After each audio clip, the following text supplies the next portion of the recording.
How's it gaming, guys? I'm Phil Blanks. Welcome back to Let's Play Ghost Trick Phantom Detective.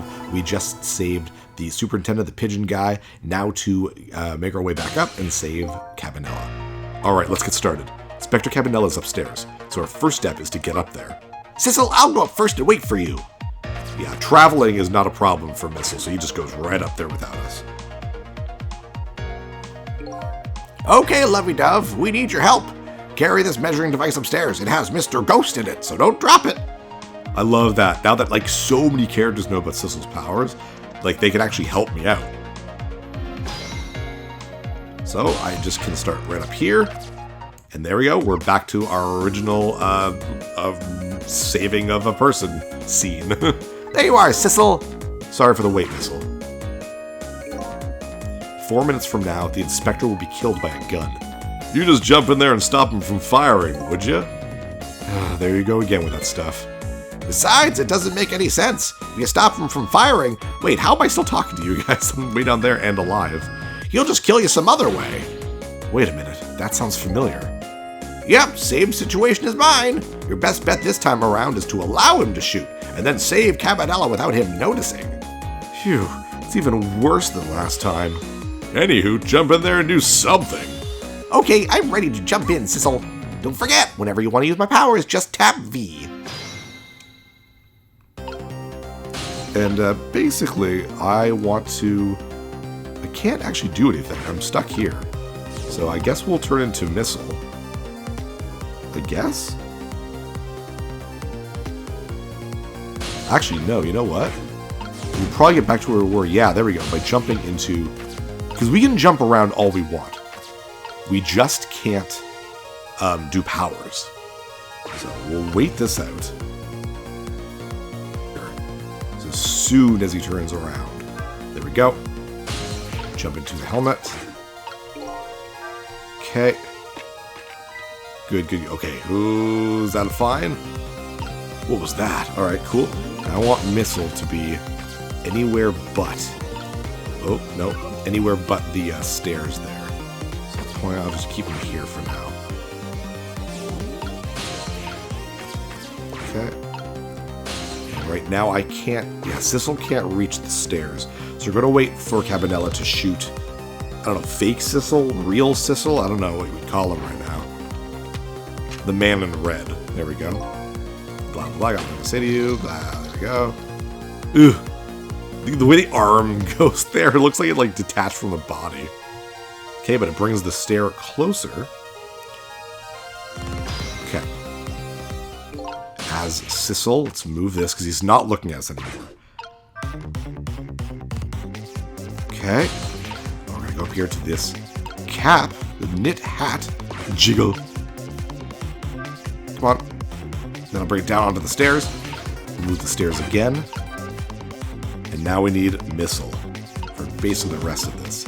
This, again, is a very difficult one because you have to look at shapes. And on the DS, it was a little easier because on the bottom screen, you could see it really close up of the object that you're on. So right now, I'm in the desk land. So the knit hat and this this book have the exact same shape. So switch them around, and that'll make the knit cap fall where the helmet was. And basically, where am I right now? Okay, I'm right here. This should be fine. I'm just going to go here just in case. So I'm going to go to the knit hat. Now we wait it out.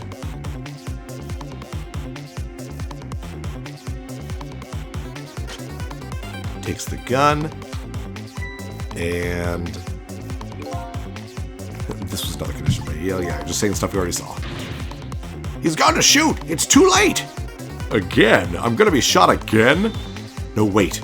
Our chance is coming up. The last split second, right? Leave it to me. And they freeze time right at the perfect time. Would you look at that? The bullet is hanging in midair between the gun and the inspector's forehead. Now's our chance. I'm hearing the bullet right now. Oh, wow, he's already in the bullet. Let's swap this little thing with something else. What? Is our only hope. There's got to be something here with the same shape and direction as the bullet. And if you didn't do anything, you'd actually do Lately, I said the DS, you could see the bullet a little bit more, and you see that the bullet and the helmet have the same shape. And that's the first thing you try, and the helmet still kills you, because it's a helmet going at the speed of a bullet. But instead, we got the knit hat there, the little toque or whatever you want to call it, and switch that up, and thump. Great animation there. But to, the man in red, it looks like he shot him. I don't think you noticed. Looks like you pulled off another magic disappearing act.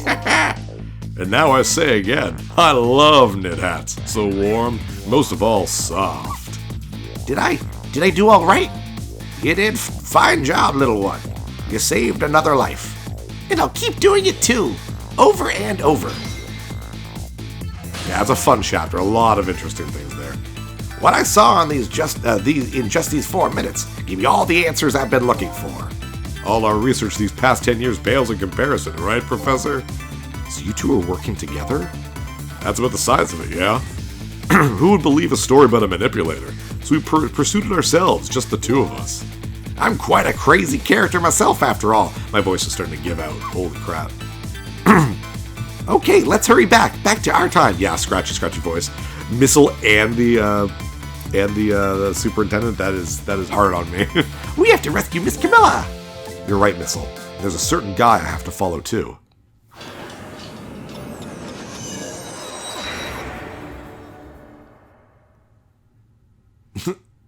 Oh, Cabanela. And I mean, he's still like broken bones. So in terms of the action, he's pretty much out of it.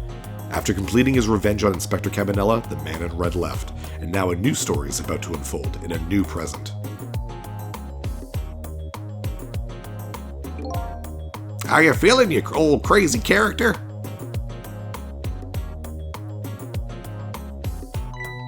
Hey there, Prof. We're both alive, I see. Yeah, nothing like it, baby. But I don't know if I'm getting old or what. I've got a few aches and pains here and there. Used to be a little thing like an explosion wouldn't bother me. Yeah, right, like I'm gonna believe that. So what, the guy in red is gone, eh? Just in case, I posted special investigation units all over the building. Let's just pray the boys came through for us. Oof. He's having so much pain right now. Damn it, you picked a bad time not to listen to me, body of mine.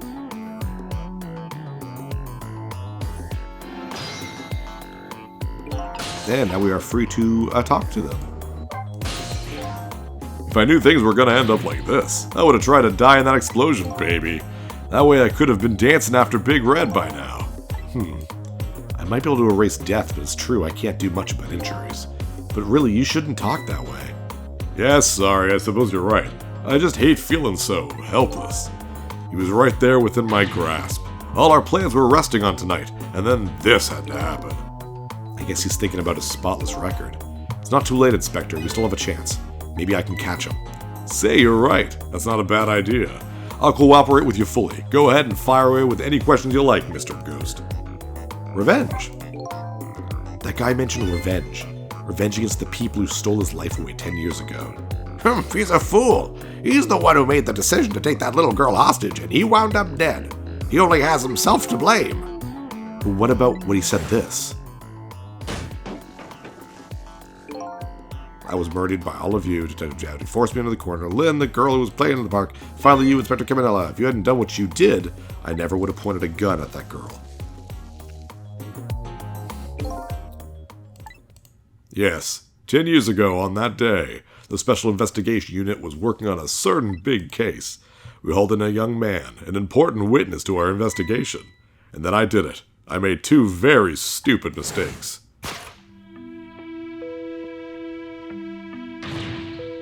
Detective, I'm telling you, I don't know anything about it. Fine. You're under no obligation to talk, of course. But if you don't, the Special Investigation Unit can make the rest of your life a living hell.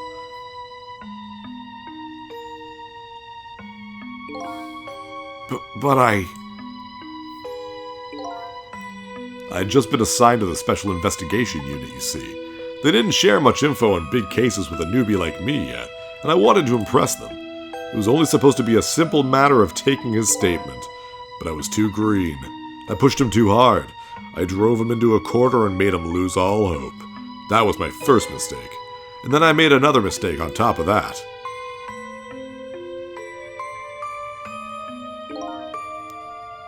Cabanela, got a minute? The chief wants to see you about your report. Got it. I'll be right there. You stay right here and be a good boy now. And that's when I did it. I left it behind in the interrogation room. My gun. How could you? He used my gun to escape. What he said is true. If I hadn't made that mistake, he never would have had a gun to point at Lynn in the first place. Yeah, it's true. It's kind of weird to think that all this was because of Cabanela by mistake.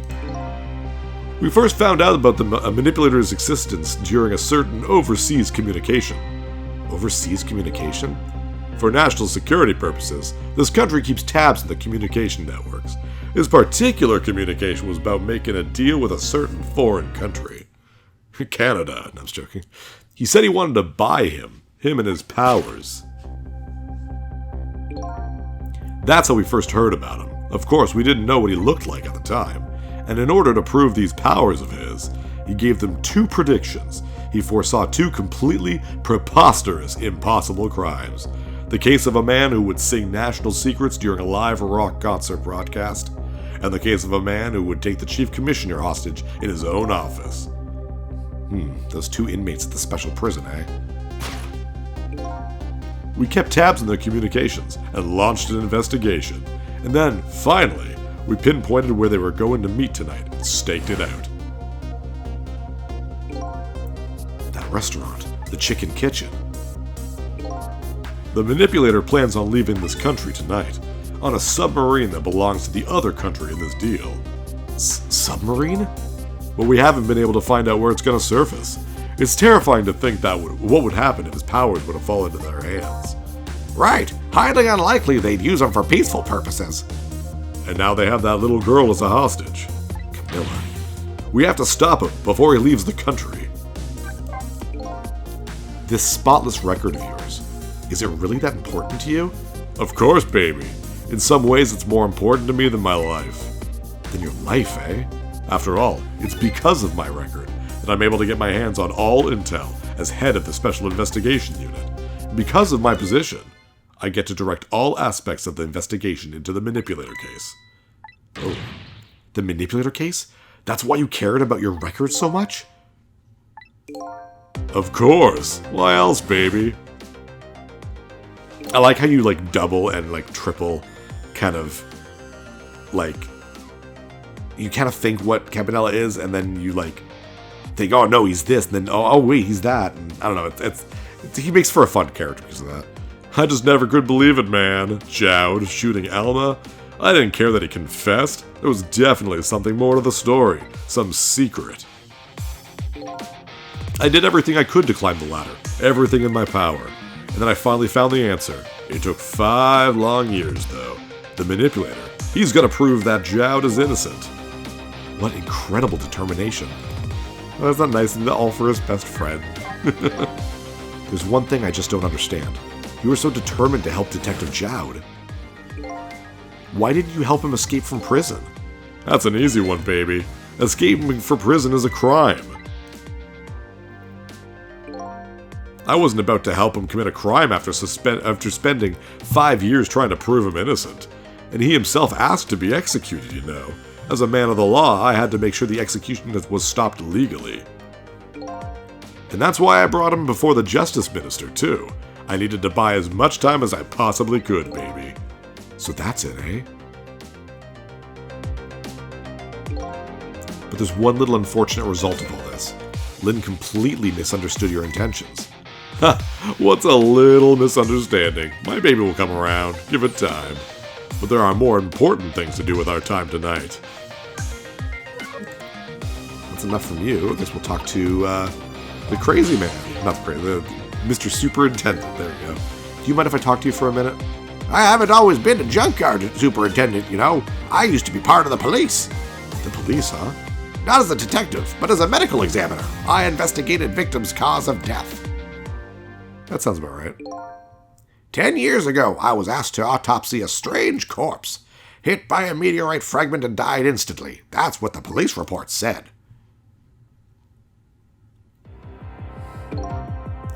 There was no signs of life. He was definitely dead, but I never filed an autopsy report. That's because the corpse suddenly vanished, leaving behind only one clue. An unusual corpse. I bet that's what I've been chasing all night. Could you tell me more? Yeah, sure. I have an interest in you recovering your memory and finding your true identity, too. Well, isn't that nice of him? That's the only way I can describe it, too. It was an unusual corpse. He was dead, all right, no question about that. But there wasn't a scratch on him. Not a scratch? But I thought he was hit by a meteorite fragment. I don't understand it any more than you do.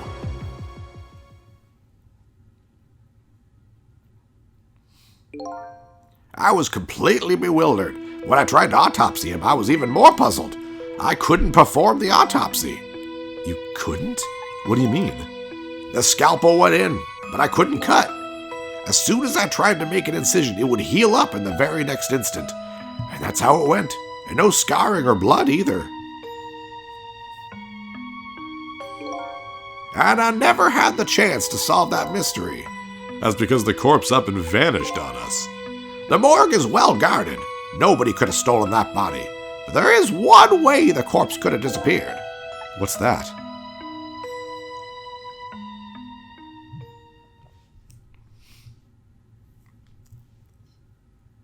Ugh, creepy.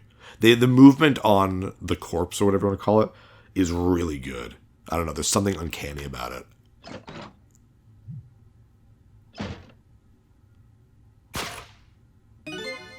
It got up, opened the door, and walked out on its own.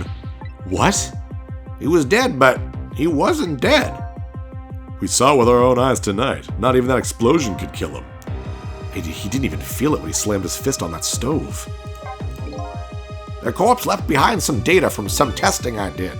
I had got some readings for some kind of radiation coming off that body, which is probably what that blue, like the wavy stuff we saw from his core.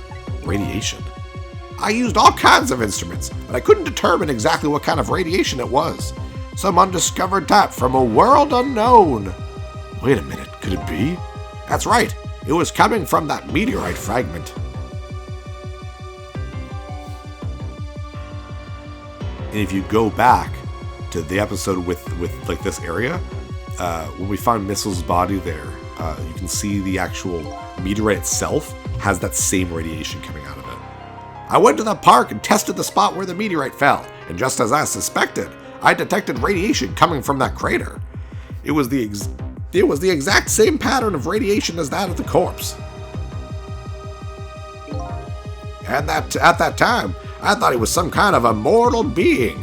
He could die, only to come back to life. I wanted to research it all in depth, so I quit my job as a police medical examiner.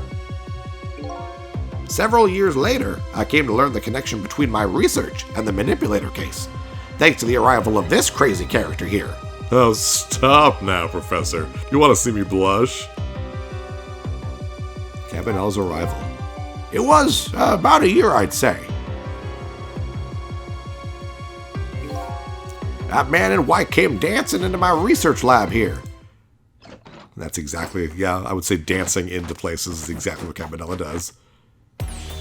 I heard there was an oddball here who's researching Temsig. Is that you, baby?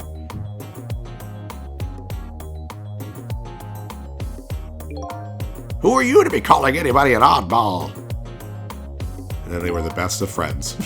I was investigating the manipulator case then, and then I heard there was a man who'd quit the police force to study the meteorite. When I heard that, it was like a meteorite had struck me on the head. Oh, it's cool, you get to see all of them together.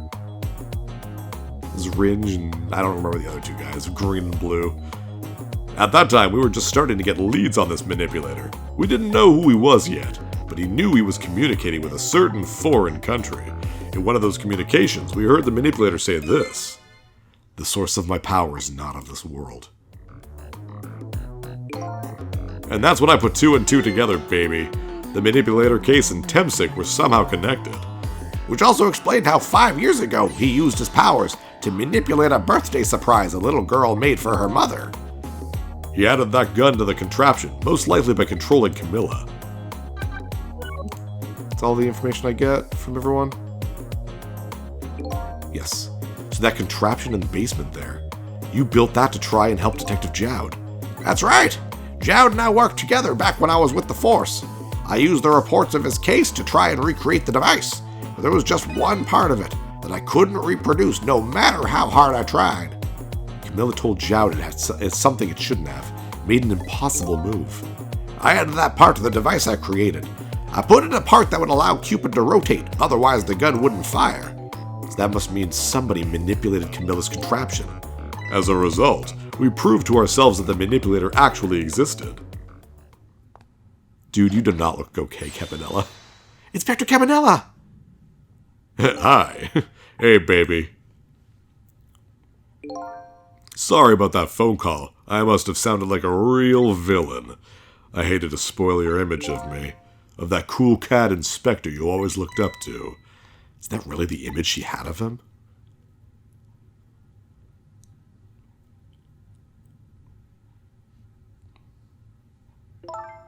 Inspector Cabanela, I'm sorry. I just heard. You were chasing after that man all this time to try and help Detective Jowd. This manipulator is such a dangerous character. I was hoping you didn't have to be involved. So that's why you had me arrested tonight, isn't it?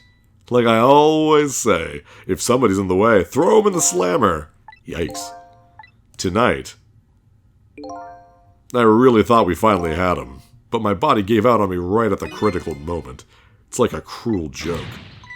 Ha ha ha! Hello, Jowd. But a joke is a joke. You might as well laugh. Jowd! The minister called off the execution order, and while he was at it, he let Detective Jowd go free until tomorrow morning, too. That's a pretty extreme while he was at it.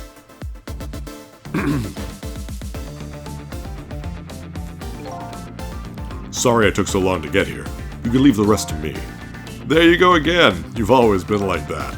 You make everybody else run around, and then you swoop in at the last moment. Jowd! 5 years ago, you left this coat with me just before you turned yourself in. I promised to give it back to you one day. Yay, fully suited up. Now Jowd has super extreme detective powers. I've been waiting so long, Detective Jowd. Waiting for this day to come. Thanks for not giving up on me, Lynn. Okay, I'm off then. Good luck, my old friend. This is so anime, by the way, than them talking to each other, not looking at each other thing. This present you gave me, it's just what I needed. Thank you. Glad you like it. And the wave to each other like that. Oh, it's so dramatically anime. Go, Jowd! For the good of the city! Sissel, are you there? Yeah, I'm here. You and I have to go find that man. I need your help. Will you do this with me? Sure, but how? We don't know where the submarine is, and the phone line doesn't work. They use communication cables to make their calls. We'll get you hooked up somehow, you'll see. Could you wait here until we do, please? Okay, fine. I'm counting on you. This true self you're looking for. I bet you'll find it soon. Alright, I'm leaving, Inspector Cabanela. It's almost dawn. I'm not who I thought I was. I'm actually further from knowing who I am than ever. But now, I don't feel so alone. Literally all the main characters in the game know about me. Each one of us, for his or her own reasons, is looking for the truth. Together, I think we can shed light on these mysteries and drive away the darkness. But it's almost dawn. We are so close to the end, guys. Only a few more chapters left. I'm Phil Lanks, and I'm gonna go rest my voice because I am hurting right now. See you next level. Hey, thanks for watching. If you liked this episode, click that subscribe button and hit the bell icon to know when the next episode is up. If you want to support my channel, share some videos with some friends and consider supporting me on Patreon.